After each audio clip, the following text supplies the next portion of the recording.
Hi, കഴിഞ്ഞ ദിവസം ചെമ്പരത്തിപ്പൂ കൊണ്ടുണ്ടാക്കിയ സോപ്പിൻ്റെ കുറച്ച് ബാലൻസ് വന്നപ്പോൾ ഞാൻ ഒരു കുഞ്ഞ് സോപ്പ് ഉണ്ടാക്കി വെച്ചിട്ടുണ്ടായിരുന്നു. ഇന്ന് അതുകൊണ്ട് നമുക്കൊരു സോപ്പ് ഉണ്ടാക്കി നോക്കാം. എന്ന് വെച്ചിട്ടുണ്ടെങ്കിൽ അത് പൊടിച്ചിട്ടൊന്നുമല്ല കേട്ടോ, അത് നടുക്ക് വെച്ചിട്ട് ഒരു പരീക്ഷണം. അതിന് വേണ്ടിയിട്ട് ചെമ്പരത്തി കൊണ്ടുണ്ടാക്കിയ സോപ്പ്, പിന്നെ soap base, fragrance oil, vitamin E, aloe vera gel, olive oil, ഇതെല്ലാം ഉപയോഗിച്ചിട്ടാണ് സോപ്പ് ഉണ്ടാക്കുന്നത്. സോപ്പ് ബേസ് കട്ട് ചെയ്ത് വെച്ചിട്ടുണ്ട്. പെട്ടെന്ന് മെൽറ്റാവുന്നതിന് വേണ്ടിയിട്ടാണ് ചെറുതായിട്ട് കട്ട് ചെയ്തേക്കുന്നത്. പിന്നെ എൻ്റെ സോപ്പ് ബേസ് എല്ലാം ഗ്ലിസറിൻ ബേസാണ് കേട്ടോ, അതുകൊണ്ട് പ്രത്യേകിച്ച് ഗ്ലിസറിനൊന്നും വേറെ ചേർക്കുന്നില്ല. Vitamin E, olive oil, aloe vera gel, ഇത് മൂന്നും കൂടെ മിക്സ് ചെയ്ത് വെച്ചേക്കുന്നതാണ്. നമുക്കിത് പോയി മെൽറ്റ് ചെയ്തിട്ട് വരാം. നമ്മുടെ സോപ്പ് ബേസ് മെൽറ്റ് ചെയ്യാൻ വയ്ക്കുകയാണ്.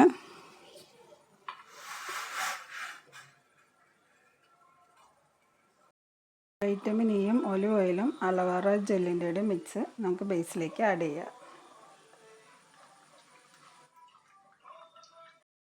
സ്റ്റൗ ഓഫ് ചെയ്തിട്ടുണ്ട്. ആ ചൂടുവെള്ളത്തിൽ തന്നെ വെച്ച് നമുക്ക് നന്നായിട്ട് അത് മിക്സ് ചെയ്ത് യോജിപ്പിക്കാം. മസ്കിൻ്റെ 10 തുള്ളി ഫ്രാഗ്രൻസ് ഓയിൽ ആഡ് ചെയ്യാം കേട്ടോ.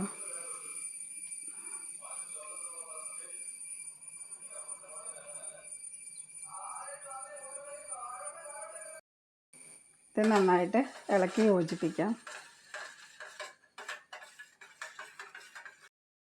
നമുക്കിത് മോൾഡിലേക്ക് മാറ്റാം. ഒന്ന് ചെമ്പരത്തിപ്പൂവിൻ്റെ സോപ്പ് കൊണ്ടുണ്ടാക്കിയ ബാലൻസ് വന്ന ബേസും കൊണ്ടുണ്ടാക്കിയ കുഞ്ഞു സോപ്പാണ്. ഒന്ന് ചെമ്പരത്തിയുടെ ഇതളുകൾ തന്നെയാണ്. നമുക്ക് നോക്കാം.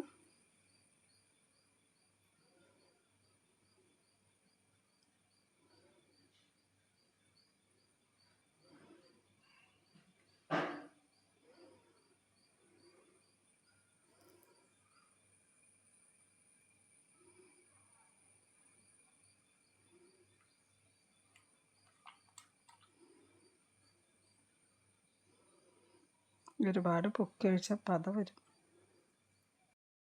ഒരു 3 മണിക്കൂർ കഴിയുമ്പോൾ നമുക്കിത് ഡിമോൾഡ് ചെയ്യാം. അപ്പം നോക്കാം ഇത് എങ്ങനെയായിട്ടുണ്ടെന്നുള്ളത്. നമ്മളുണ്ടാക്കിയ സോപ്പ് റിമൂവ് ചെയ്യാണ്.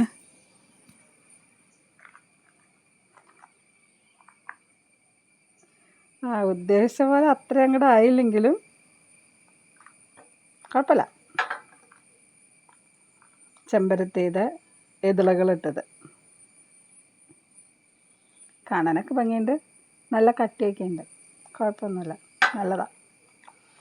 ബാലൻസ് വന്നത് കുറച്ച് ഒഴിച്ച് വെച്ചതാണ് കേട്ടോ.